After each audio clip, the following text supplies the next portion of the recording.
Today we're going to be talking about what we've been doing with LLMs, basically orchestrating agentic workflow. And in this case, Apache Beam YAML pipelines are what we're using. So basically you can trigger a workflow that runs a Beam YAML job. Kind of like the way you chat, you use chat GPTs and things like that to basically orchestrate the workflow. So a little bit about me. I'm the co-founder and lead AI engineer at Maven Code. We do a lot of things around deploying scalable AI and ML platforms.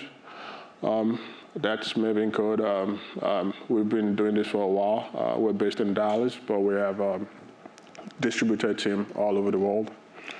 So today's agenda, we're going to quickly go over what agentic workflow orchestration is all about. Overview of Apache Beam YAML, which I think majority of people are very comfortable with. Then we're going to talk about how we leverage LLM pipelines for automation. Then how we basically design modular orchestration agents, and some of the future directions we're looking to take this and see how it goes. So what is agentic workflow orchestration all about? So agentic workflow automation leverages AI agents to dynamically coordinate and decide and adapt to complex processes. So let's say you have a bunch of tasks and you want to kick off those tasks. You want to basically be able to orchestrate these things as a workflow, interact with it, kind of like the way you interact with ChatGPT or Gemini Pro. You want to use it to like trigger an event. And the workflow basically execute all those events for you and gets a final output result in a very easy way that you can understand. So at the base of it, this is a core architecture where you have something called the orchestrator that triggers an event.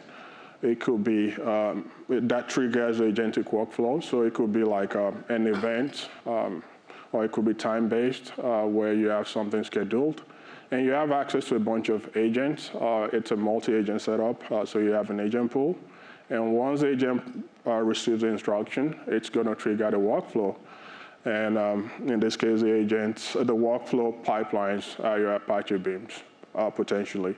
And you aggregate the results, and you present them in a digestible format for the end user to consume. So you can ask for a sales report, and you basically trigger a workflow that basically goes in, checks through all your sales from all the different locations, combine the results, and send it to you in a digestible format.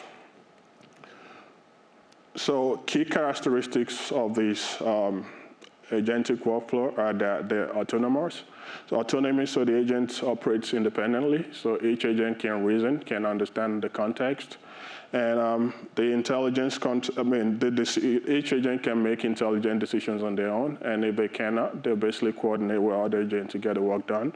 So, and they're basically adaptable. So the agent will try to solve your problem. If not, it's grounded. So it tells you like, hey, we don't have this current tool to solve this problem right now. So agentic reasoning plus task execution basically involves like being able to like chat with an agent in a free form. And the agent has a bunch of tools to execute your task. In this case, the tool will be your Beam workflow. So you have a course of action. You ask the agent a question, and the agent basically executes your course of action. The course of action in this case would be like your Beam workflow job that you're trying to execute.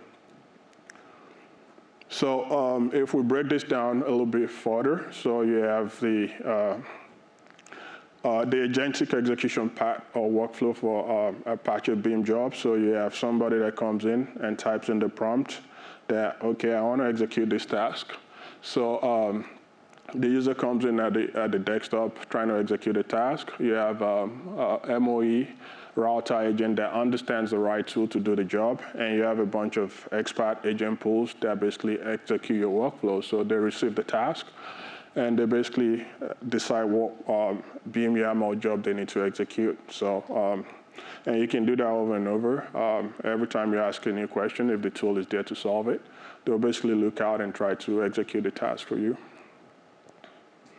So let's just go through Apache Beam YAML real quick. So the Beam YAML is a declarative syntax that allows you to basically operate in a no-code way whenever you're trying to create a Beam pipeline. So For the most part, you don't have to write codes. You basically describe the transformation steps and in a YAML configuration, and it kicks off and it executes your task for you, your pipeline for you. So you still write codes, but it's very minimal. So, but for the most part, it could be a no-code implementation. So the key benefits is like no-code, low-code development. So basically the YAML templates, you configure it. It's easy to create a complex pipeline without writing code for the most part, leveraging on the existing transformations out there. And the community is very active, so there's a lot of like components that you can stick together in your YAML configuration that will do most of the things you want to do for the most part. Then the other advantage we see from this is like it's cloud native ready. So once you have your YAML, you can quickly test it on your local, and if it's okay, you can deploy it on Kubernetes or using Dataflow to basically run it on Google Cloud. And it's easy to maintain the pipeline, so you roll out a new version, you just deploy it. It's not gonna break things. Then it's kind of like self-documenting for what we're trying to do. So basically, you can put documentation on the YAML, and the agent can use that subsequently to understand what kind of YAML or two sets to execute. Then potentially you can have it as a template that you feed into your agent or LLM prompts to understand how to construct or derive a new template. So let's just try to explain this through with this use case where we're trying to like analyze and detect anomalies from a manufacturing plant where we had sensor data streaming in. We want to detect whenever any of the machines or devices basically operates above the expected temperature. And we want to be able to like group these data sets, extract it, and create alerts so that they can be preemptively notified if something goes wrong. So this is a good candidate for like a Beam YAML pipeline. And I can easily construct this by basically describing the entire workflow that you saw there without writing any code and just putting it together as a Beam YAML. So we're reading all the notifications that gets published to the pub sub.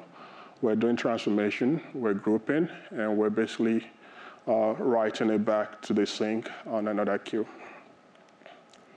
So, and it's as easy as this. So you can start on your local, simulate things and make sure things are okay on your local dev. And you can run it with your Dataflow runner when you're ready to move it into production. So what are the advantages? The third points in this, the third slide, says agenda for this talks about the advantage of leveraging LLM for Beam pipeline orchestration. Number one thing is like you can basically trigger a workflow from prompt, and I'm going to show that. Then we can basically create a RAG and build a semantic knowledge around our pipelines and basically understand a little bit more understand what our pipeline is doing a little bit more and get a descriptive information about what we're doing, the kind of job we're running, and you can basically query to see what's happened and things like that. And we can basically have human in the loop that verifies if things are going okay. So if something is going okay before you run the job to completion, you get all these alerts and you can basically intercept the job if something is going wrong and things like that. So let's look at that scenario that I described earlier, where we get the sensor data coming in. So we have a Beam YAML that basically takes over on the other side, where we've basically filtered out the alerts. So it publishes it into another topic that we saw in the previous description. And the next thing we do is to basically read up the data, and we do data enrichment, which basically means you're taking those JSON coming in and you want to create an enriched data. So that's where LLM comes into play. And we basically take that data, run it through another stage of the pipeline. In this case, our YAML is now completely no code. So we need to create the enrichment components, and that's the code right there, which basically takes the JSON payload as a prompt that basically tells it to construct it in a human readable form that your manager or whoever is managing the system can understand. So once we do that, the next thing we do is to create embeddings out of it, because we want to build a semantic knowledge around that pipeline where I can describe what's going on what the pipeline is doing. If it's failing, somebody that is operating the pipeline that is non-technical, that doesn't understand anything about Apache Beam can understand based on the alert. So we basically take the enriched text, we'll create embeddings, and we store it in a vector database. So from the vector database, you can now start building. It basically becomes a rack that you can ask it questions around the pipeline, like, okay, what's the status of this distillery unit 001, and it's going to return it back in a human readable form. So on the other side, even though I'm not showing it right there, you can basically take in those questions, you create an embedding around it, you search the vector DB, and the LLM returns it in a very human readable form. So that's a big deal, considering that as an end user, you can quickly get information around what's going on in the pipeline by asking questions within in an order of minutes or milliseconds. So if something goes wrong, you can either get preemptively alerted or you can get a notification, and that notification is really understandable and digestible as an end user. So that's the pipeline on the other side. Again, it's all Beam YAML. But the cool thing about this is like we're now leveraging the enrichment code, which we plug in as a step. So that's the implementation we have, where we bring in all the data, we do the enrichment, we transform it in a form that we can write into the vector DB so that we can create our embeddings. So to put this all together, if you want to build this kind of implementation, we try to do things so that we can organize it and make it modular so that everybody on the team can contribute and add tools as the team evolves. So one of the things that we've done is to have something called the Beam Pipeline Catalog YAML, where if we're building out a tool set, we'll build a catalog section of all the tools that we want to use. Then we're using MCP Server, which is a new framework that Google just brought out, where you can have a tool discovery. Basically, all the pipelines that we build with YAML, they're basically tools that are in the registry. And whenever you want to call a tool, you just do the tool calling from that agent. So every time the user sends or asks a question, in this case, we have an MOE router agent that basically tries to understand what's going on.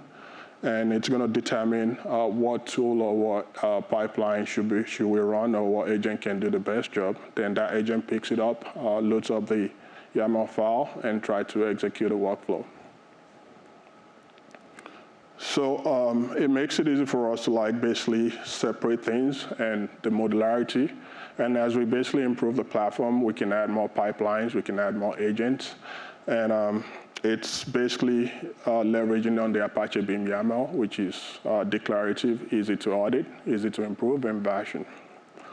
So at the end, it kind of looks like this, where we have a YAML endpoint that describes all the pipelines that we have.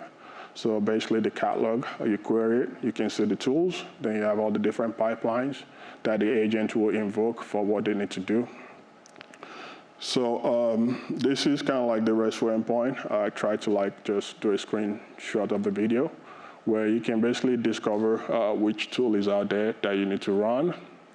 So you do an API get on the tool. It's going to list all the tools that the agent can invoke. So you can do a quick test as a user.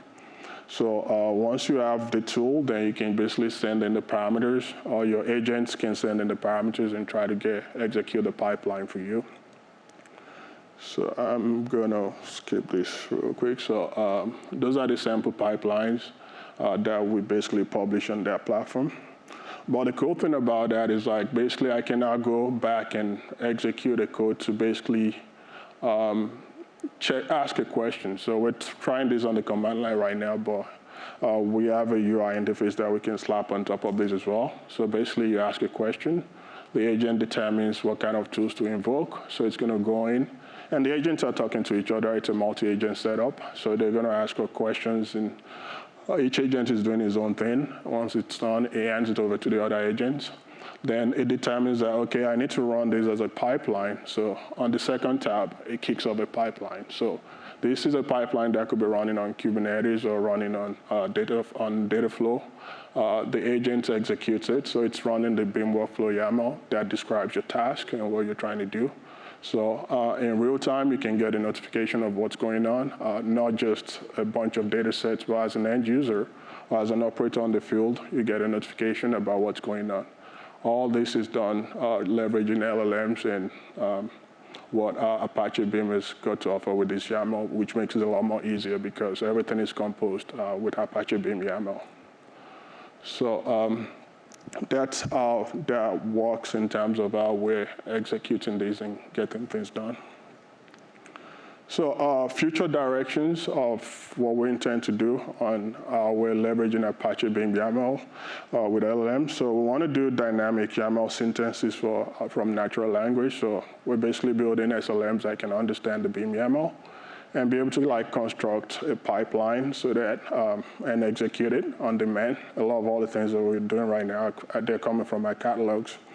The other thing is adaptive workflow repair. So if something goes wrong, the agent can analyze the pipeline and see what really went wrong and see how we can fix it. Then the other cool part that we're really working on and still experimenting on is declarative A/B testing. So basically, we want to be able to like run two pipelines rather than waiting for one to complete, and just run the two pipelines, compare the two versions, and see which one is a lot more efficient. Basically, you can change your parameters and see the output and see how things are behaving.